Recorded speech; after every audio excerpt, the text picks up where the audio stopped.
Johor, kita kembali semula ke studio Selamat Pagi Malaysia. Baik, kembali bersama kami dalam Selamat Pagi Malaysia. Seterusnya satu isu yang sering kita bincangkan sebenarnya, iaitu pemerdagangan orang dan penyeludupan migran. Dan Malaysia terletak di dalam senarai Tier 2 Watch List TVPA, iaitu negara-negara yang sedang cuba untuk membangunkan semula usaha bagi mencapai compliance dengan TVPA. Kita pernah berada di tangga Tier 3, kini kita telah pun mendapat satu lonjakan tangga ke Tier 2, dan ini menunjukkan bahawa kerajaan begitu komited untuk membantu mereka yang menjadi mangsa.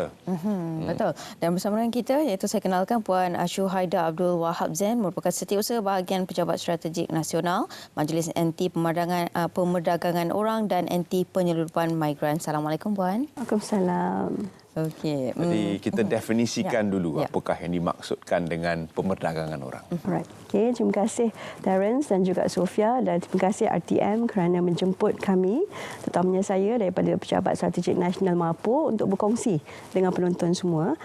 Kita pergi kepada takrifan, saya ambil yang ringkas lah ya. Okay. Untuk pemerdagangan orang ni dia ada 3. Dia perlu ada act, means and purpose, ataupun perbuatan, cara dan juga tujuan. So kalau perbuatan ni kita lihat kepada perbuatan membawa, melindungi, merekrut dan sebagainya seseorang itu, dan cara dia ada 7. Cara dia adalah sama ada melalui paksaan, kekerasan, pemelarian, perdayaan, penyalahgunaan kuasa, penyalahgunaan kedudukan, dan juga untuk memboleh kepercayaan ataupun kerelaan seseorang untuk diperdagangkan. Itu 7 cara. Dan eksploitasi ni pula ada 5, iaitu yang melibatkan eksploitasi dari segi seksual, eksploitasi dari segi kerja, eksploitasi juga yang melibatkan perhambaan, pengabdian, dan juga yang melibatkan aktiviti yang menyalahi undang-undang. Serta yang terakhir adalah pemindahan organ. So dia kena ada lengkap 3 elemen ini untuk membuktikan sesuatu jenayah pemerdagangan orang telah berlaku. Okey, dan kalau kita lihat sekarang ni, antara yang menjadi perkara yang berlaku lah, iaitu penipuan yang berlaku seperti penipuan job scam yang sekarang ni saya kira benda ni pendedahan sentiasa diberikan, tetapi mangsa semakin lama semakin bertambah juga Puan berkenaan perkara ini. Dan adakah sebenarnya pekerjaan di luar negara ini merupakan pemerdagangan orang juga? Alright, terima kasih Sofia atas soalan tu. Kita memang melihat trend terkini lah, bukan hanya di Malaysia tapi di peringkat serantau. Maknanya pihak negara-negara ASEAN yang lain juga mengalami masalah yang sama, di mana rakyat kita ataupun rakyat mereka ini diperdaya dengan tawaran-tawaran pekerjaan yang lumayan, menjanjikan gaji dalam US dollar dan sebagainya, menjanjikan tiket penerbangan balik yang ditanggung sepenuhnya, tanpa mengetahui bahawa mereka ini akan dijadikan scammer ataupun dipaksa untuk bekerja di negara yang di destinasi tersebutlah. Kalau kita lihat pihak UNODC ataupun United Nations Office on Drugs and Crimes juga telah menyenaraikan ini sebagai bentuk eksploitasi, iaitu melibatkan forced criminality. Maknanya kesalahan jenayah yang dipaksa. Di mana kat Malaysia ni kita undang-undang kita tadi dah ada dah. Types of exploitation ataupun jenis eksploitasi tadi adalah aktiviti yang menyalahi undang-undang. Maka isu seperti job scam ini adalah melakukan pekerjaan yang menyalahi undang-undang. Maka bila disiasat, kita boleh buka kertas siasatan di bawah pemerdagangan orang. Itu dia punya trend, dan yang mana perkara ini perlu dibantras secara bersama. Betul. Bukan hanya kita di Malaysia tetapi juga pihak-pihak lain. Kerana mereka akan berpusat atau berpangkalan di negara yang mungkin undang-undangnya kurang lengkap. Exactly. Betul. Untuk memerangkap dan menjatuhkan hukuman. Tetapi sekiranya mereka didapati bersalah mengikut lunas undang-undang Malaysia, apakah hukuman yang akan dikenakan kepada penjenayah-penjenayah? Terima kasih Terence. Kita perlu juga menyedarkan rakyat mengenai hukumannya.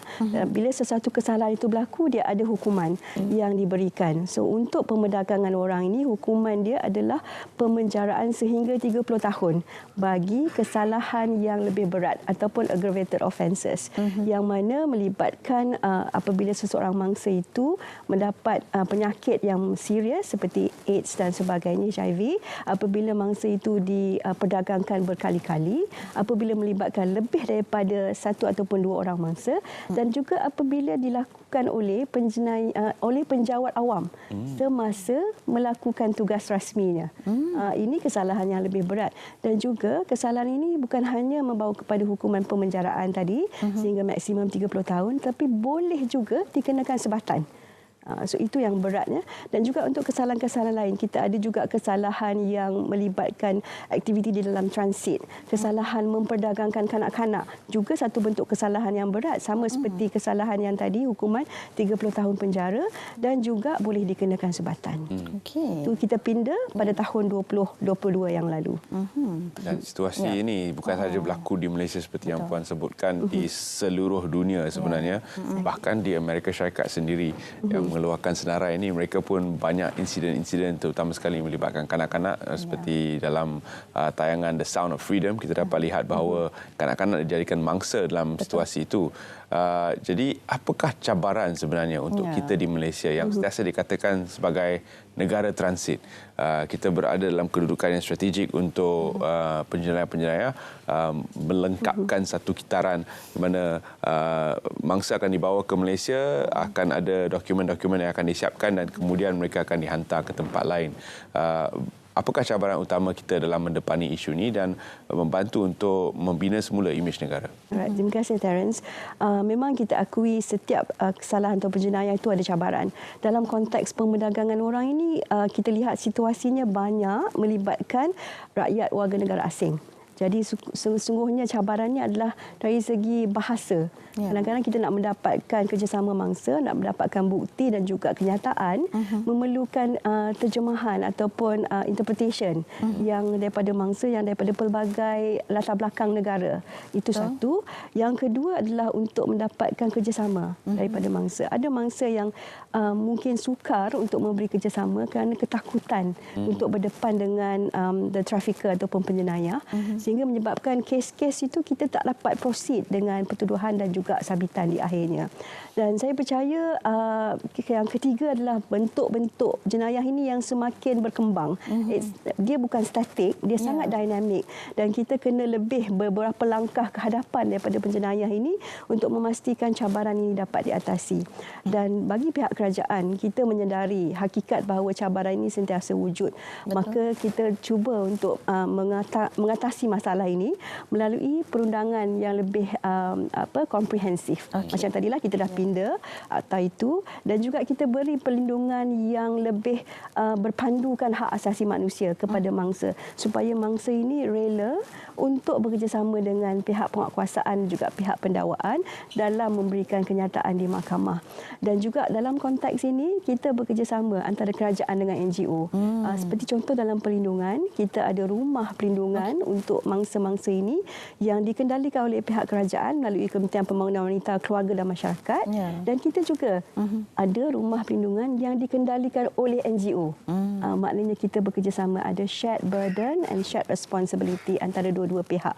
Dan dalam masa yang sama, pelbagai program intervensi kita lakukan. Dan kita adakan juga victim assistance specialist ataupun pakar bantuan mangsa yang memberi sokongan kepada mangsa.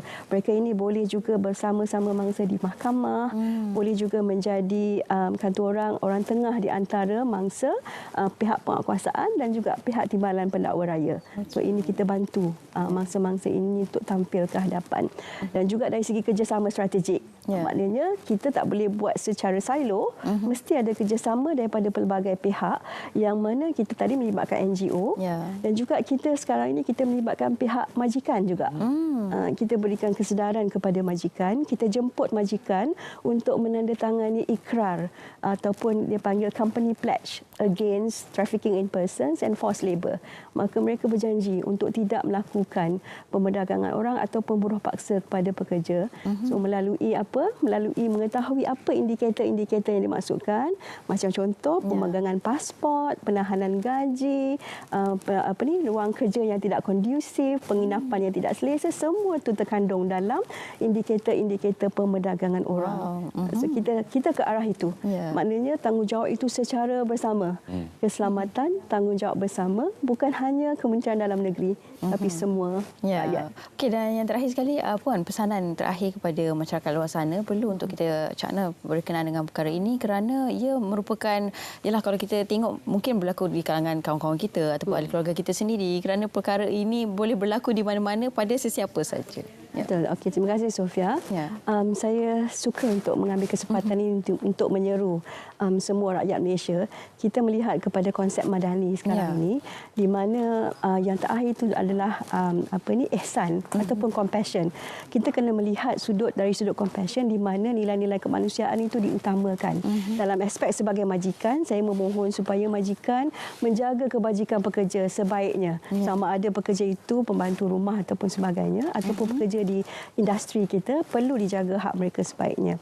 Yang kedua, saya juga mengharapkan kepada semua warga negara Malaysia yang ingin bekerja di luar negara, berhati-hati, perlu membuat penyelidikan ataupun bertanya dan juga mendapatkan pengesahan sama ada agensi itu adalah agensi yang sah ataupun tidak, supaya dapat mengelakkan kita daripada terjerumus menjadi mangsa di negara lain. Betul. So, saya juga yang ketiga, saya berharap supaya masyarakat dapat bersama-sama dengan kerajaan.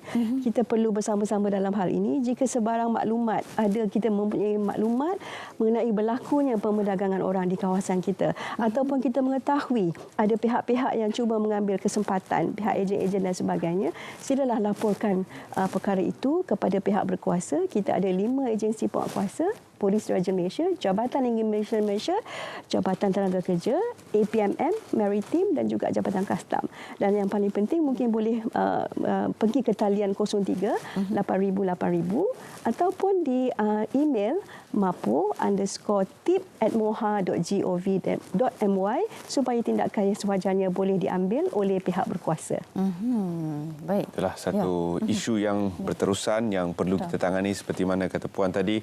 Sebagai sebuah komuniti, kita perlu bekerjasama untuk membantu membanteras pemerdagangan orang dan penyeludupan migran secara bersama. Ya, betul. Dan kalau kita lihat, kita perlu sentiasa mengetahui tentang perkara ini supaya ia tidak berlanjutan, dan juga harapkan semakin lama peratusannya semakin berkurangan. InsyaAllah. InsyaAllah. Baik. Dan terima kasih kami ucapkan kepada tetamu kita, iaitu Puan Shuhaida Abdul Wahab Zain, merupakan Setiausaha Bahagian Pejabat Strategik Nasional, Majlis Anti Pemerdagangan Orang dan Anti Penyeludupan Migran. Terima kasih banyak, Puan. Terima kasih kembali Sofia dan Terence. Ya. Okey. Baik, dan seterusnya, Terence, kita nak kongsi pada anda ada satu tarian interchange contemporary. Jadi kalau nak tahu bagaimana tariannya, jom sama-sama kita saksikan.